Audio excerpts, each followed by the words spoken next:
the recipient of this program, and to your families who are with us today.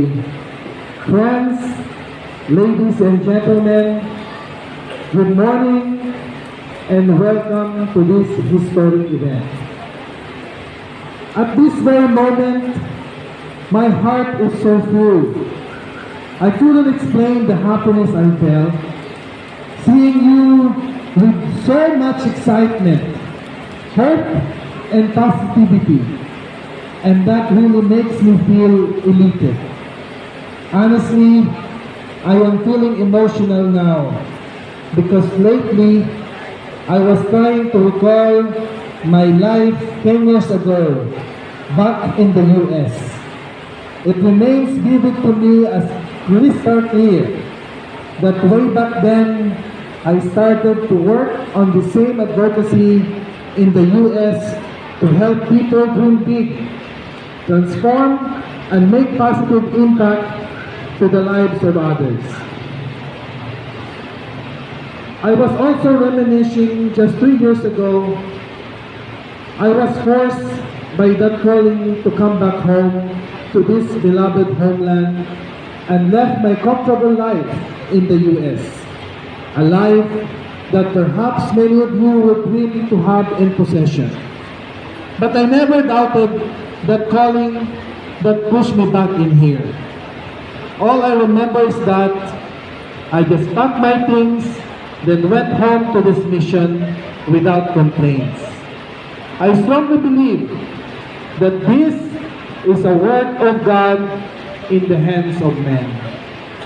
It was the year 2020 that I, with the help of some associates, started to establish Career Builder, with the end in mind to help young people like you to believe that indeed life is beautiful and that dreams are not just for a few privilege, but for everyone.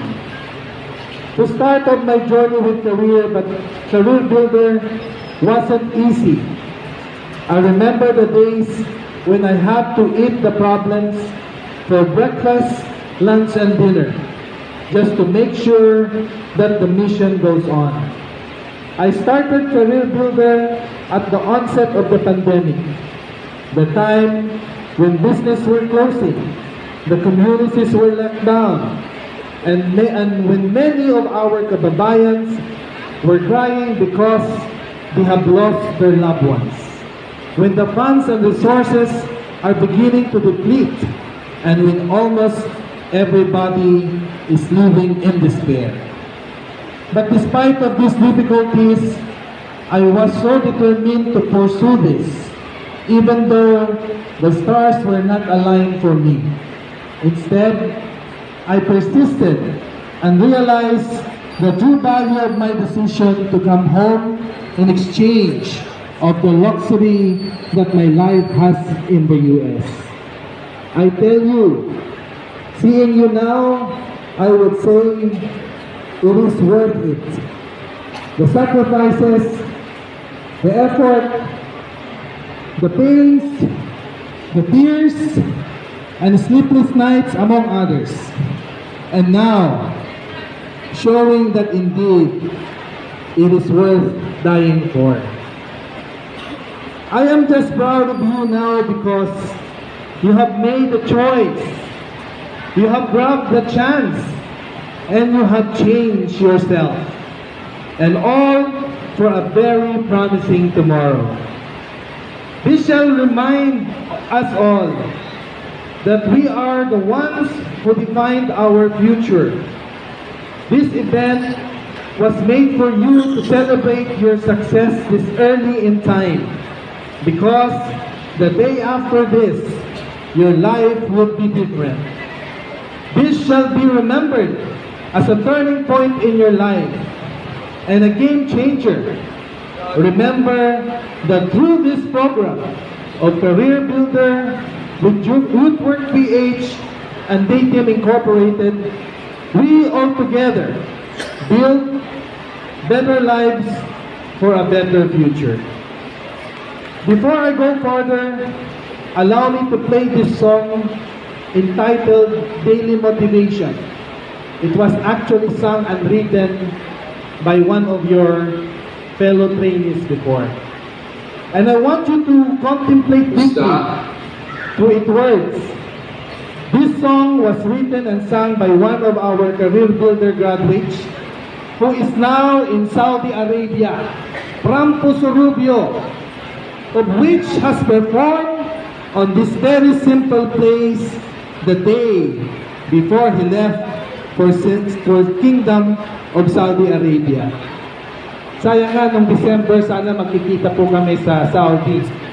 Kabilang po ng 272 mga taga-Pusurubio. But sadly, I lost my mom, that month. So hindi po kami nagkita-kita. Magre-reunion po sana sa Saudi. Let's play the song. Gusta, magandang araw po sa ating lahat. Ako nga po pala si Ryan Romeo Dinawe at ako po yung taga-Pusurubio, Pangasinan. And kasalukuyan po is nandito po ako ngayon sa Saudi Arabia, dito po sa Jeddah. At ako po yung nagtatrabaho bilang isang pipefitter po, no? And syempre, kagaya rin po ng iba, dumaan rin po ako sa isang napakahabang proseso, no? Isang proseso na hindi biro po. Buti na nga lang po is nandyan po ang career builders, sila Sir JC, at andyan rin po ang EEI na kung hindi po dahil sa kanila is wala po ako ngayon dito. Hindi lang po ako, pati po yung mga kasama ko nandito ngayon. And yun nga, syempre, marami rin po kami pinagdaanan, no, bago kami pumunta dito. Lalo na kasagsagan pa ng pandemya noon. Sobrang hirap po, sobrang hirap. Unang-una yung mapalayo sa pamilya, yung pangalawa, meron yung mga kasamahan ko. Kasi kami rin lang po ang nagbibigay ng lakas ng loob sa bawat isa. And yun, sa tagal rin ng proseso, hindi ko rin nakalain na balang araw makakarating rin pala kami dito. Buti na lang talaga walang bumitaw sa amin at tumuloy lang kami sa pagtiwala sa proseso, lalo na kay Sir JC. And yun at nandito na kami, nasasabi ko napaka worth it lahat ng sakripisyo na ginawa namin, no? Kaya sa mga kababayan ko dyan, sa mga kasamahan natin, sa mga kasama, magtiwala lang tayo mga tol. Tiwala lang po tayo, magsipag tayo. Kailangan natin bigyan ng sipag at tiyaga lahat. Yun nga, makakarating din tayo kung saan tayo pupunta. Lalo na sa mga susunod na batch na pupunta dito. Magtiwala lang po kayo kasi makakarating din po kayo dito.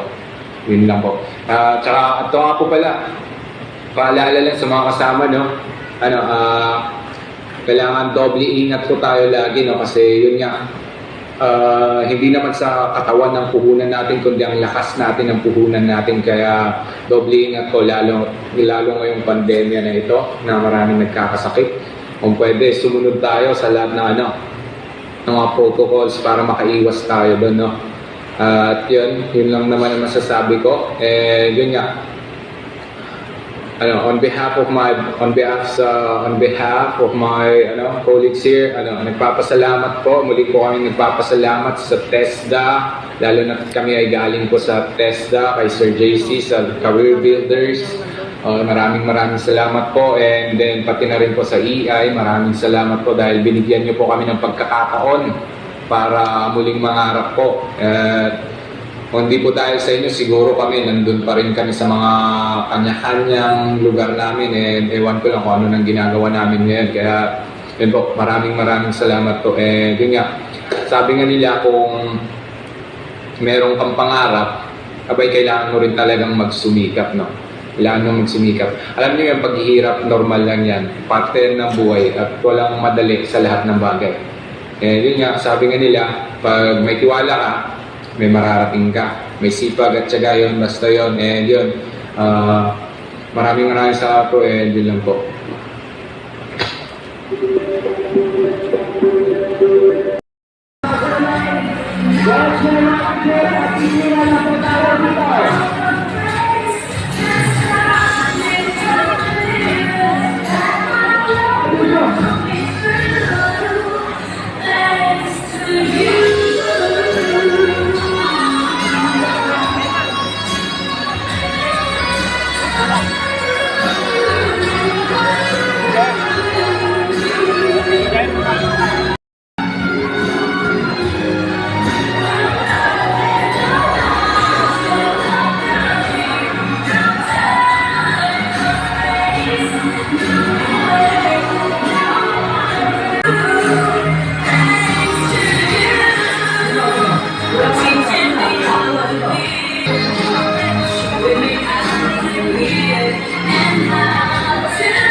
Starting yun sa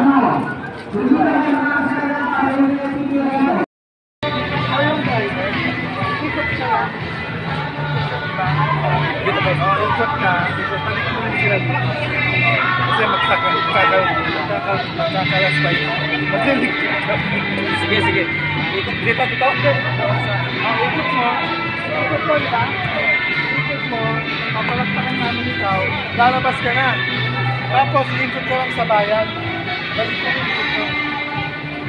Babalik ka rin dito. Pero, ngayon, ikot ka dito. Ito, sinuwag ko. Tapos, habang nakabayan. Tapos, good.